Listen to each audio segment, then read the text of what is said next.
कि आंचलिक party 20 seat जो रिजर्व है उससे बाहर भी लड़ने के लिए तैयार है और हमारे पास क्षमता है कि हम कॉन्टेस्ट करें। तो जहाँ जहाँ मैंने देखा है रिस्पॉन्स बहुत अच्छा है। आज बारिश भी बहुत जगह में है तो बहुत जगह में जा भी नहीं सका, लेकिन मैं वापस परसों आ रहा हूँ, नाइट हॉल्ट भी कर रहा हूँ और फिर से मैं प्रोग्राम करूँगा यहाँ पर। और जहाँ तक मैं गया, जहाँ जहाँ भी मैं गया हूँ, रिस्पॉन्स बहुत अच्छा है। तो इलेक्शन में हार जीत तो रहता है, लेकिन फाइट करने का मूड है। और मैंने देखा है बहुत लोग ज़मीन में निकलते हैं सिर्फ कॉन्टेस्ट करने के लिए, हम लोग ज़मीन में निकलते हैं अपना फाइट करने के लिए। इसके लिए हमने कहा जीतेगा तो जीतेगा, हारेगा तो हारेगा, लेकिन एक फाइट ज़रूर करके दिखाएंगे। तो आज क्योंकि हमने ये चैलेंज लिया, इसी के लिए हमने एक चैलेंज क्यों लिया, क्योंकि हमें लगता है कि हम एक शुरुआत कर रहे हैं। अगर आज हम सुरमा में अपना कैंडिडेट नहीं देते तो 2-3 महीने बाद विलेज काउंसिल इलेक्शन, तो वो हमारे त्रिपुरा से लोग आज किसको वोट करते हैं।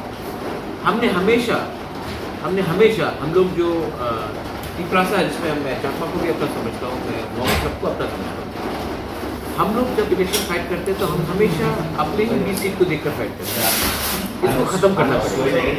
इसी के लिए मैं चाहता हूँ कि हम लोग अच्छे तरीके से आगे बढ़ें और अपना बेस सब जगह में, और ये होगा।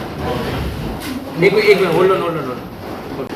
वोट बैंक तो ये लोग ने बना के रखा है कि ये मुसलमान ये वोट बैंक है, हिंदू बंगाली ये वोट बैंक है, त्रिपुरा साहब 20 सीट पे फाइट करेगा वो वोट बैंक है। हमारा वोट बैंक नहीं है, हमारा वोट अधिकार है। और मैं आपको बोलने वाला हूँ एक बात कि जो हम लोग कर रहे हैं ये हमेशा कोई नहीं कर सकता, ये once in a lifetime opportunity है, ये एक रेवोल्यूशन है, ये एक मूवमेंट है। और ये मूवमेंट में हमने अपने लोगों का अधिकार को सामने रखा है और अपना स्वार्थ को सामने नहीं रखा है। आप मुझे ही देख लीजिए, मेरा तबीयत ठीक नहीं है, मैं हॉस्पिटल से निकल के यहाँ आया, लेकिन मैंने आज तक, अगर मुझे अपने बारे में सोचना होता तो मैं गवर्नमेंट से बैठकर कोई डील कर लेता, कोई नेगोशिएट कर लेता, एमपी का पोजीशन ले लेता, नील महल वापस ले लेता, अपना संपत्ति वापस ले लेता, लेकिन नहीं। आज भी मैंने कहा है कि मुझे कुछ नहीं चाहिए, मैं अपने लोगों को कुछ देना चाहता हूँ। तो ये मूवमेंट है, इसमें आप लोग जुड़िए, यूथ जुड़िए, महिला जुड़िए, और अगर हम लोग सब जुड़ेंगे तभी कुछ ना कुछ मिलेगा। पूर्व मुख्यमंत्री विप्लव कुमार देव जी ने ट्विटर पर ट्वीट करके एडीसी के लिए 1300 करोड़ का पैकेज डिक्लेयर किया है, इसके बारे में आप क्या कहना चाहेंगे? हम भी बोलते हैं कि डिक्लेयर करने से 1 रुपया तो मेरे अकाउंट में आया नहीं। डिक्लेयर करने से नहीं होता ना पैसा। हमने बोल दिया कि हमने आपको मैम, मैंने आपको बोल दिया कि मैं आपको 1 लाख रुपए दे रहा हूँ, मैंने डिक्लेयर कर दिया। आप 8 महीने से वेट कर रहे हो, बोले 1 लाख कब आएगा, बोले हमने डिक्लेयर कर दिया। डिक्लेयर करने से नहीं होता। ट्विटर में डिक्लेयर मत करो, बैंक में आके देखो कि रुपया आया कि नहीं, 1 रुपया नहीं आया।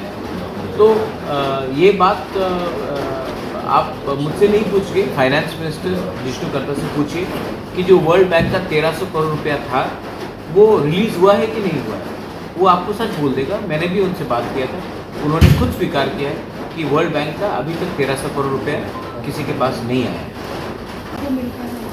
अगर त्रिपुरा उठाएगा तो बहुत सारा दंगा हंगामा ऐसा हो जाएगा, लेकिन रिसेंटली देखने को मिल रहा है कि सिर्फ त्रिपुरा से लोग ही नहीं, बंगाली लोग भी त्रिपुरा मतलब में ज्वाइन कर रहे हैं। इसके बारे में आप क्या कहना चाहिए? नहीं, देखिए, जो भी हमारा कॉन्स्टिट्यूशनल राइट को सपोर्ट करता है मैं वेलकम करता हूँ। सब लोग ने कहा था कि त्रिपुरा मत आएगा तो हंगामा होगा, क्योंकि इनको लगता है कि अगर कभी भी कोई जनजाति, कोई भी जनजाति अगर अपना डिमांड रखे तो वो सिर्फ वायलेंस के थ्रू रखता है। लेकिन आज का जनजाति जो त्रिपुरा है, जो इंडिजिनस है, कोई भी हो, हम लोग जानते हैं कि हम अपना अधिकार डिमांड शांति से कर सकते हैं, कॉन्स्टिट्यूशनली कर सकते हैं, लीगली कर सकते हैं, पॉलिटिकली कर सकते हैं। आप देखो, हम लोग अगरतला में हमने रैली किया, इतने लोग आए, सबसे बड़ा रैली हुआ वहाँ, लेकिन एक भी झगड़ा नहीं हुआ। और अगर आप देखेंगे कि कोई और पार्टी वहाँ में रैली करता तो वहाँ में झगड़ा शुरू हो जाता। तो समय बदल रहा है, त्रिपुरा समझ चुका है कि वायलेंस से कुछ नहीं मिलेगा, शांति से पॉलिटिकली, कॉन्स्टिट्यूशनली, लीगली अपना अधिकार के लिए फाइट करो और कुछ प्रॉब्लम नहीं होगा। तो इसको देखकर बहुत लोग आ रहे हैं सामने और बहुत लोग जानते हैं कि ये जो मैं थानसा के बारे में बात करता हूँ, मुनखाट हो, थानसा हो, मैं क्यों बात करता हूँ? आप और मुझ में कुछ फ़र्क नहीं है। आप चकमा हो, आप कोलोई हो, आप जमाती हो, आप देपरमा हो, आप रियांग हो, आप मणिपुरी हो, हमें कुछ ज़्यादा फ़र्क नहीं है। कोई हमको देखकर नहीं समझ सकता कि हम कौन है। हमारा प्रॉब्लम एक, हमारा परिस्थिति एक, तो हम क्यों नहीं एक होकर अपना डिमांड शांति से उठाए? और जो लोग हमको बोलते हैं कि ये लोग वायलेंट है, वो ज़माना अलग था, ये ज़माना अलग है। आज हम लोग एजुकेटेड हैं, आज आपके पास केबल चैनल्स हैं, आज आपके पास मोबाइल्स है, आपके पास कम्युनिकेशन है। हम लोग बदल चुके हैं और हम लोग अब अपना अधिकार अच्छे तरीके से सामने में रखने जान चुके हैं। और तीपरा मोथा इज़ अ प्लेटफॉर्म कि हम सब एक होकर आगे